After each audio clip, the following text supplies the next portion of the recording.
Bitches leave.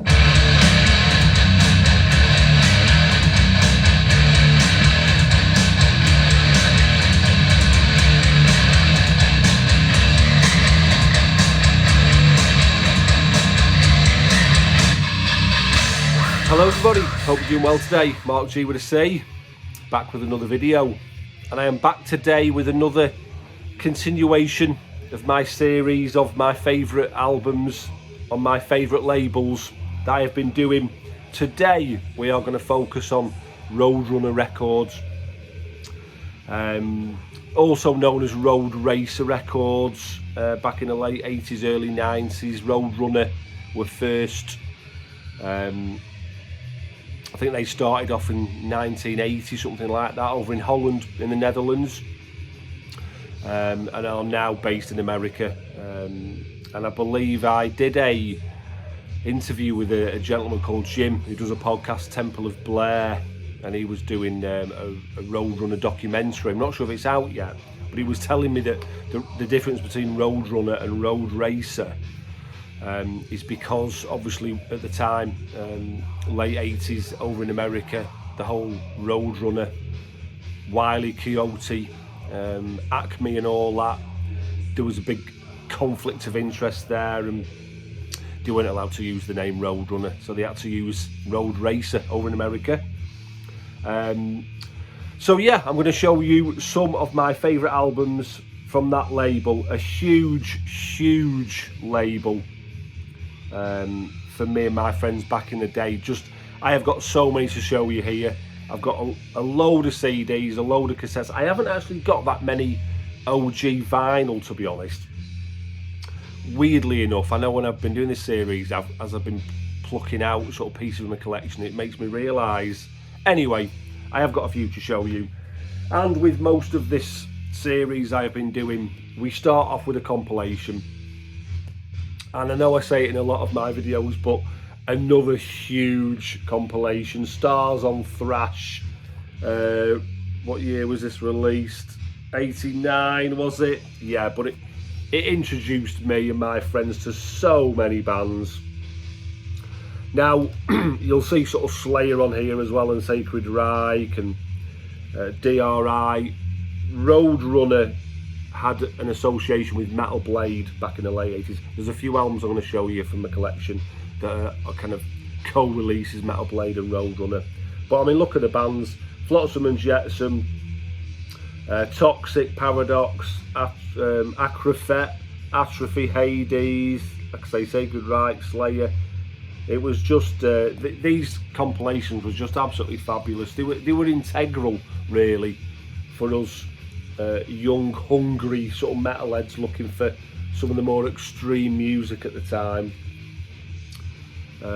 Low thrashing price, and it was, I seem to remember this back in the day, it was only a couple of quid. It was like $2.99 or something. But yeah, Stars on Thrash, where it all started.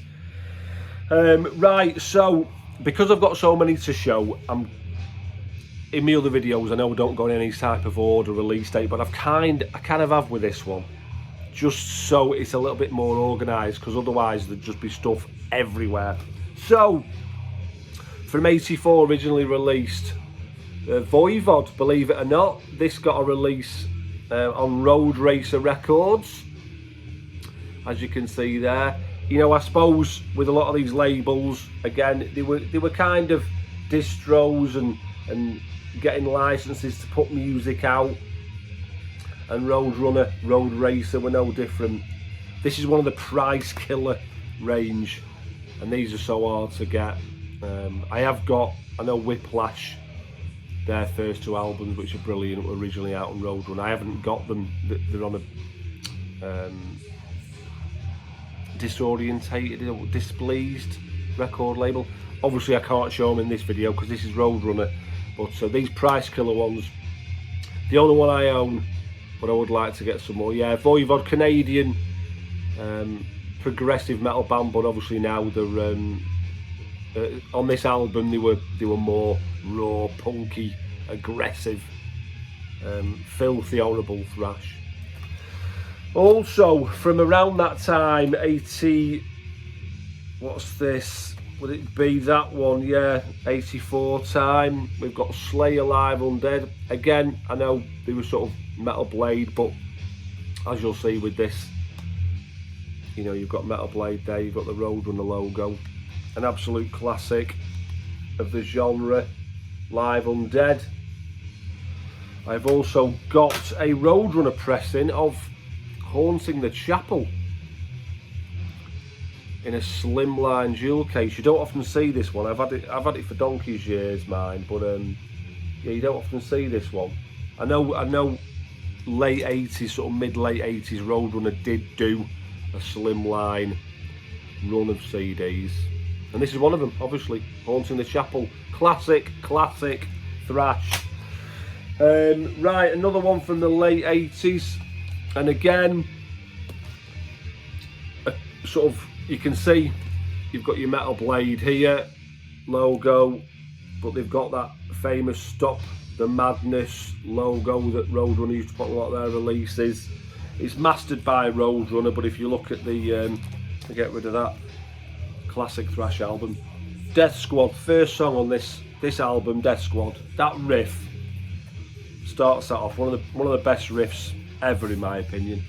And as you can see there, the you know, Metal Blade on the back of the album, Roadrunner on the record. So like I say, they had an affiliation back in the day. Okay, from Brazil. How many bands from Brazil are on Roadrunner? You know who it is, don't you? Sepultura, Schizophrenia from 87. Originally on the Cogomelo Records label, but you know, like I say, Roadrunner were licensing a lot of albums and putting them out as well, but just superb thrash metal. You know, and the next album after that would sort of propel them into superstardom.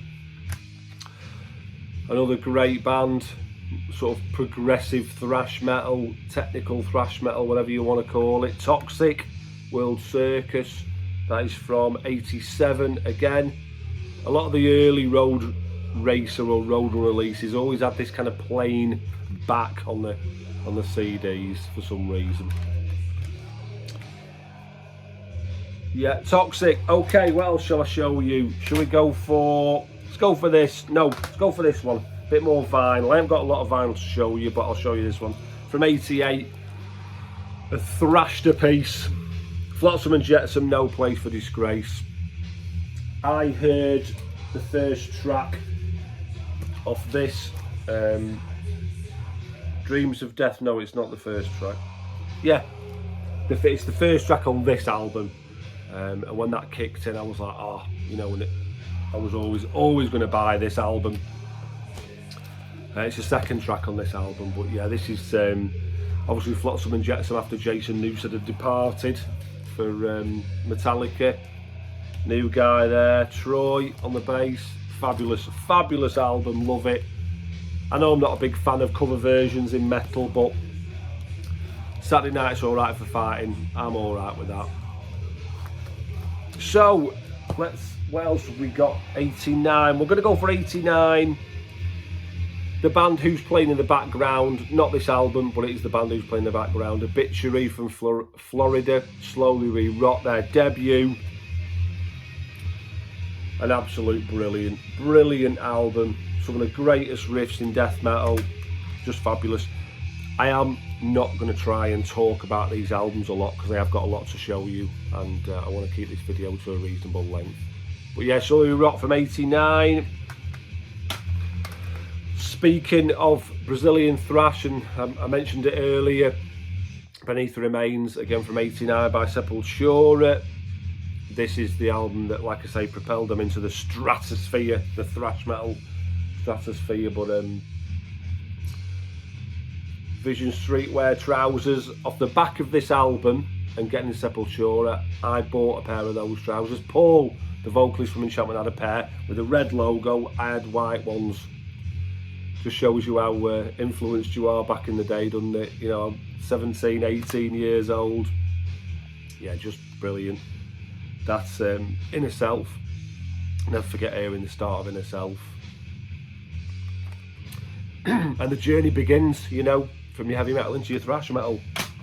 Now, a band a little bit different from Roadrunner, and they did like to do that. They were primarily putting out thrash and death metal, late 80s, early 90s, but they did like to change it up every now and again.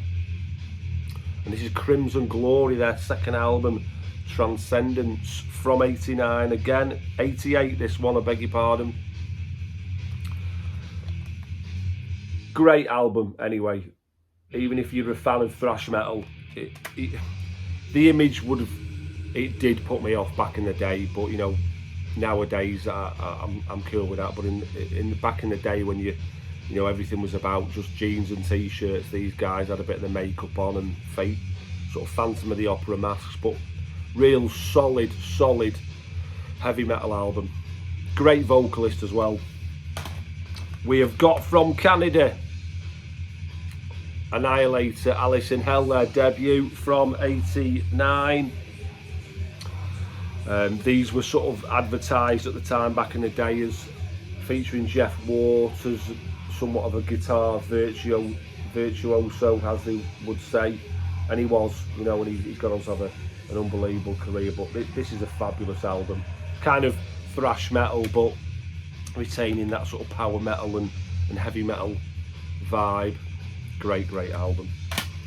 I will show you some cassettes in a minute. I'm going to show you a few more CDs and then I'll get to the cassettes, because a lot of the cassettes I've got from the same year.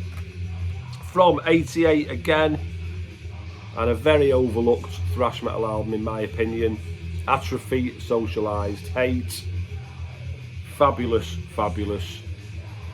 precise, razor sharp riffing thrash metal. I think these guys were from Arizona, the home of Sacred Reich and Flotsam and JETSAM back in the day. That heat must have done something to them. I always loved that band picture with a big sort of industrial factory in the background. Speaking of bands from that part of the world, we've got Sacred Reich and their EP Alive at the DYNAMO. I spoke about this in a video of mine a while ago about a lot of these labels were putting out live EPs. And this is another one on Roadrunner. Only 4 tracks. Surf Nicaragua of their EP, Violent Solutions from Ignorance and Death Squad, and a cover of War Pigs. But again, you know, showing you the back of, you know, quite a simple sort of rears to the back of these CDs, weren't they? And no different there. From Holland, the mighty Pestilence. What an album this is. Just awesome. Their first album is brilliant as well, but it was a bit more sort of death metal with a bit of a thrash edge. This is where they got a bit more into the more death metal kind of things. Martin van Drunen, one of my favourite vocalists, that horrible, tortured, screaming sort of vocal style. But this is where Pestilence kind of got that sort of, they got famous for that sort of regimented sort of riffing. Is that the right word? I don't know, but they were very methodical. They had a sound about them, you know. The rawness and looseness had gone. This album is just fabulous. You know, bright green cover as well, didn't half stand out. Right, let me show you some tapes. These are all from 91, if I have done it right. We've got Exhorder, Slaughter in the Vatican. This album is always spoken about as being an influence for Pantera, releasing Cowboys from Hell. And I understand why to a certain degree, but this is a bit more thrash based. But yeah, fabulous album. Slaughter in the Vatican. Next from Denmark, we have got Artillery by Inheritance, and another overlooked. I'll show you the tape in there. Another overlooked thrash band, but again, you know, these guys were retaining a certain sort of heavy metal, power metal edge to their music. It wasn't just balls out thrash. Just brilliant. Showed them earlier. This is their second album from 91. Atrophy, Violent by Nature. more of the same, razor sharp riffing, excellent. Excuse me. Right, this is an utter classic, an absolute must. If you're a fan of death metal, this has to be in your collection. Deicide and their debut, Floridian death metal, inspired by Lucifer, Satan, the infamous Glenn Benton. There's the guys there. Oh, this album was just, came along, you know, even before the album came out, there was pictures all over the press of Glenn Benton with his inverted cross branded into his forehead, and you're kind of thinking, Jesus, he means the business, doesn't he, if he's doing that. And was lucky to see these guys live on the tour for their next album, Legion. Another absolute must. Fabulous. The first Deicide and this are just, I listen to them now to this day. I mean, what year is that? 92. All these years later, it's timeless, absolute timeless. A lot of these are that I'm going to show you, but absolutely timeless. Let me show you a little bit. I'll show you a few more cassettes, then a bit of vinyl, because I haven't got tons of vinyl to show you. Classic, Swallowed in Black by Sadus, again from 91. Featuring Steve DiGiorgio, who has gone on to be involved in Autopsy and Testament and so many bands, but this is just aggressive, furious, angry thrash metal. Just a brilliant album, absolute brilliant album. Again, who's playing in the background? Again, not this album, but classic Floridian band. You know, if not one of the greatest death metal bands of all time. Obituary, Cause of Death, one of the best covers of all time. We all know the story behind this cover. I will not go on about that. But yeah, this is. I've often said with this album, if aliens came down to Earth, and I suppose of all the things that they're going to do when they come to Earth, they're not really going to ask, tell me what you know, the quintessential death metal album is, are they really? But if they did, this is what I would give them. I'd say stick that in your Walkman and off you go, and come back when you've had a proper good listen to it, because everything you want in death metal is in that album. Shown them before, but another classic album. They changed vocalist with this one, Coben Farr, who was in Omen, I do believe. I do prefer Alice in Hell, but this album it's equally as good. I know I say prefer Alice in Hell, but there's something different about this one. But yeah, an absolute classic. Annihilator, Neverland. Bit more vinyl I'm going to show you. And I've shown this a few times in my videos, haven't I? You're probably all sick to death of me showing Xentrix, but the first ever live band I saw, metal band from '89 on Roadrunner. Of course it's on Roadrunner, but an absolute classic. And it was, I don't think it was this gig I went to, but shortly after they played.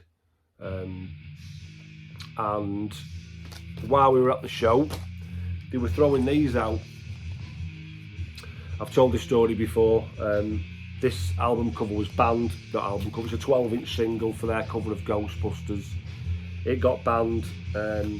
So anyway, at this gig, excuse me, at this gig they had an absolute load of them, and they were just throwing them out into the crowd, and I was lucky enough to catch one. So it's quite a rare piece, this, and quite a nice piece. That, well, I like having it in my collection. It's like I say, it's not just cause of its value or its rare, it's because it's you know, part of my history. It's been there for a long time in my collection. It's followed me on my journey. Xentrix, Ghostbusters.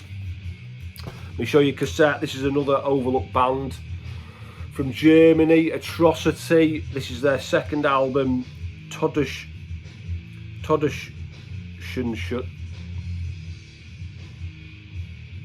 Jürgen, honestly, he won't be happy with me, will he? After listening to me trying to say that album cover title. Saw these guys supporting Morgoth, I want to say Morgoth. No, it was Deicide. They supported Deicide. And they were brilliant. Their first album, Hallucinating something, I want to say. Different sort of logo on it. I don't have that, but I would love to own that one. But yeah, their first two albums, they went a little bit off the rails for me a bit later on, a bit more proggy and gothy and all that. But this album and their debut is excellent, sort of technical, aggressive death metal. Another band from Florida, featuring the mighty, excuse me, I got a right tickle there. The mighty James Murphy on guitar, Disincarnate, Dreams of Carrion Kind. Excellent.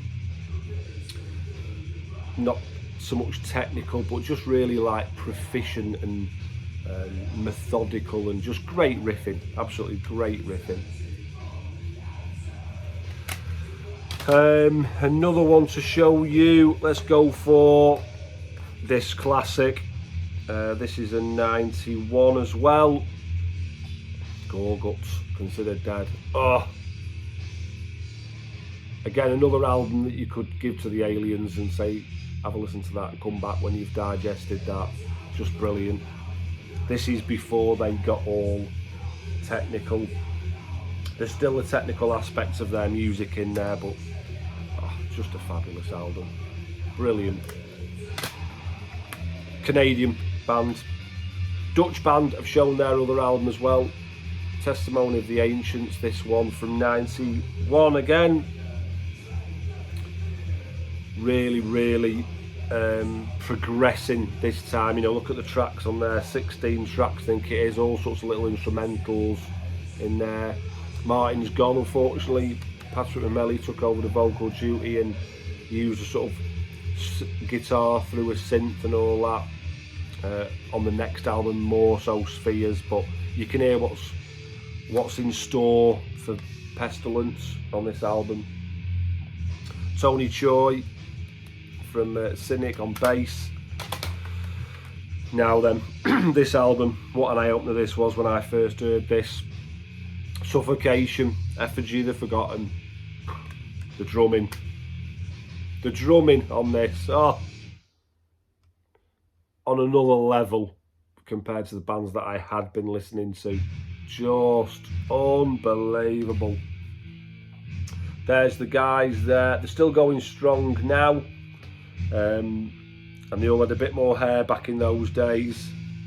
But yeah, Mike Smith's drumming, oh, what a machine he was. Their first few albums, Erosion of Sanity as well. No, that's Gorguts, isn't it? What was the album after this?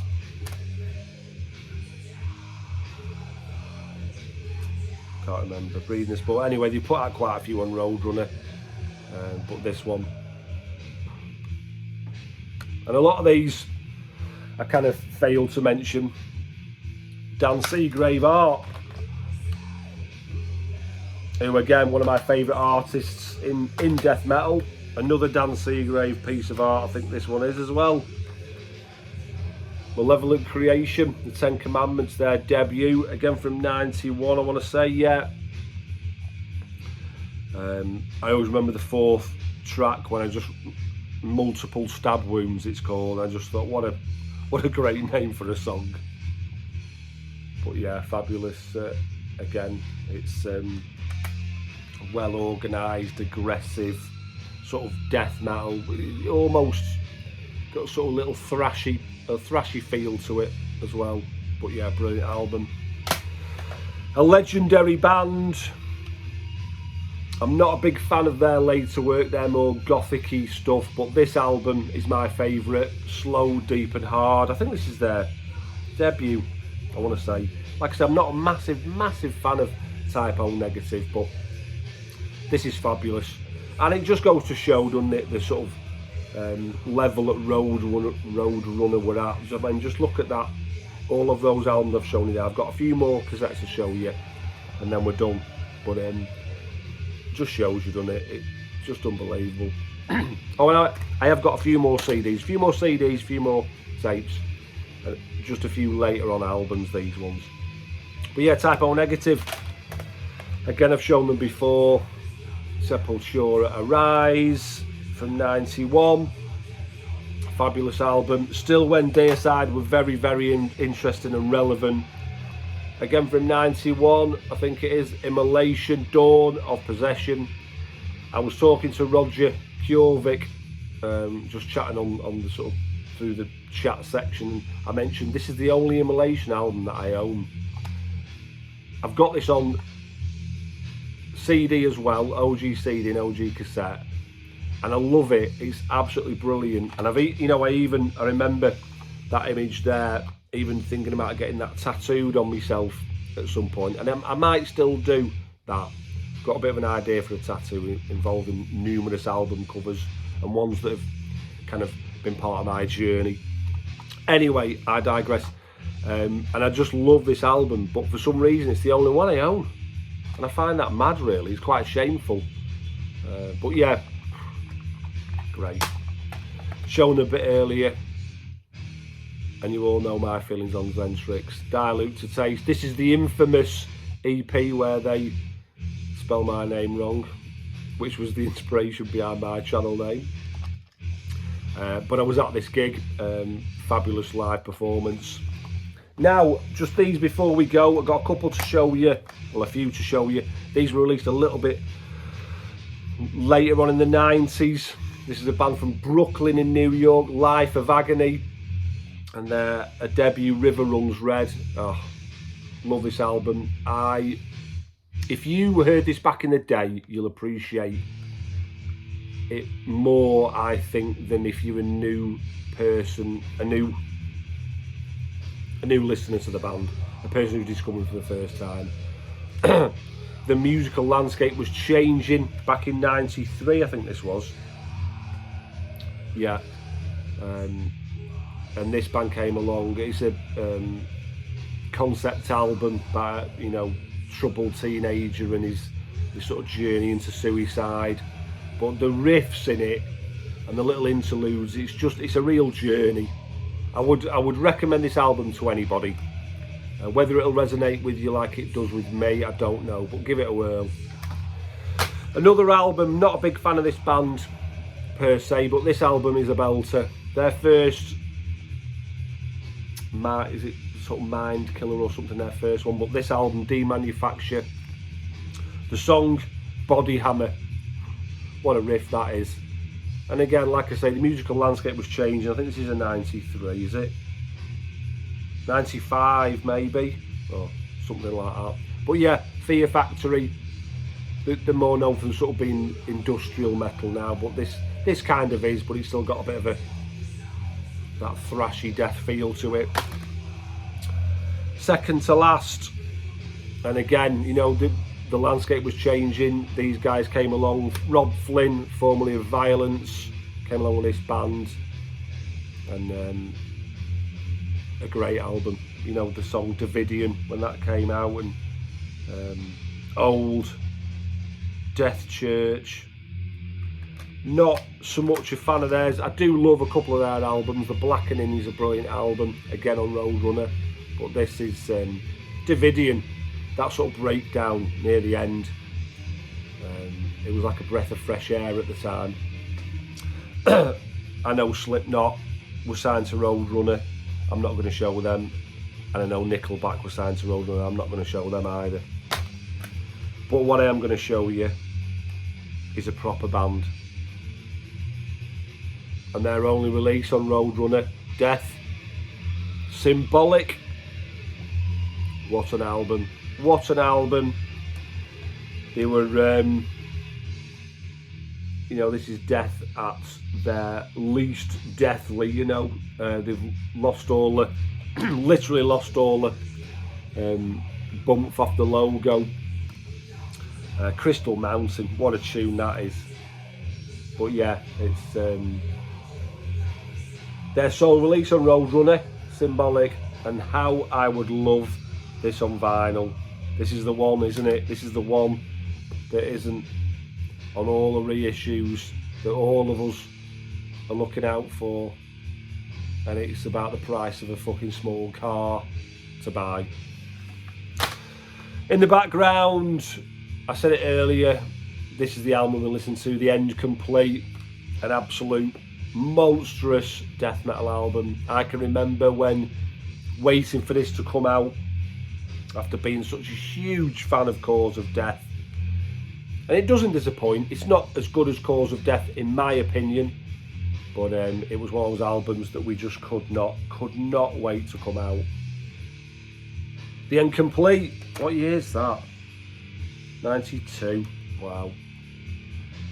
I am an old man. That's it guys, half an hour this video has gone on for. Thank you so much for sticking with me. I hope you have enjoyed what I have shown. Like I say in all my other videos, it's not my entire collection. I do have other bits, but and there's other albums that I would love to show that I don't own. Like I say, I've got quite a few sort of represses that have been put out on other labels, but not Roadrunner. I can only show you the ones that are on Roadrunner. But yeah, that's it. I'll be back again with another video very soon. Thank you for your time. I honestly do appreciate it. Bye for now.